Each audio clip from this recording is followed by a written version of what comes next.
In the animal kingdom, childhood is a high-speed race where species like chimpanzees transition from infancy to adulthood in a matter of months. Yet humans hit a unique biological pause button that triggers a decade of neurological limbo. To understand the scale of this glitch, look at our closest relatives. A rhesus macaque is neurologically mature at 3 years old, and a chimpanzee by age 8. For these primates, puberty is a brief hormonal bridge, a quick physical upgrade that instantly grants them the social and sexual status of an adult. They don't linger in a state of almost adulthood. They don't question the hierarchy of the troop or experience a mid-pubescent identity crisis. They simply sync their behavior to their new physical strength. Humans, however, have evolved to decouple physical maturity from neurological maturity. Modern neuroimaging reveals that while the human body reaches sexual maturity, the brain intentionally delays its final wiring to maintain maximum plasticity. During this phase, the prefrontal cortex, the brain's executive CEO, undergoes a massive pruning process that temporarily weakens impulse control and long-term planning.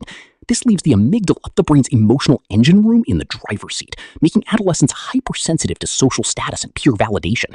This internal reorganization is a calculated evolutionary risk, creating a period of biological friction where physical power outpaces emotional regulation, trading immediate ancestral safety for the long-term cognitive complexity required to navigate the human world. From an evolutionary standpoint, this rebellion serves as a vital tribal exit strategy designed to prevent genetic stagnation and inbreeding within the primary family unit. In the wild, most mammals have a dispersal phase where they leave the nest, but for humans, the sheer length of our dependency makes leaving terrifying and counterintuitive.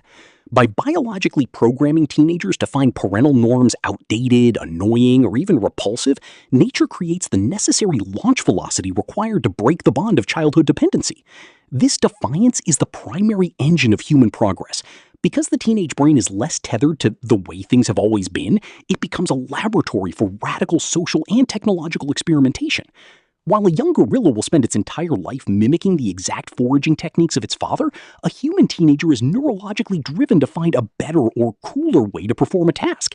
This creates a generational friction that acts as a filter for society, allowing us to keep what works from the past while aggressively discarding what is obsolete.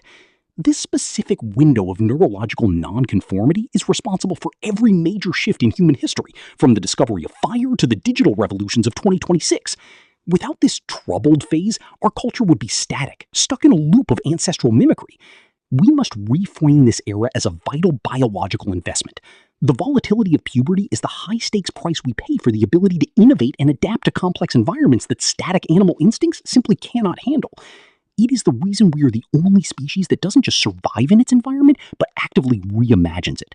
If you want to understand more about how our biological limits actually become our greatest strengths, hit the subscribe button and join the Limit Theory community. We're diving deep into the hidden mechanics of the human experience. Don't miss the next breakthrough.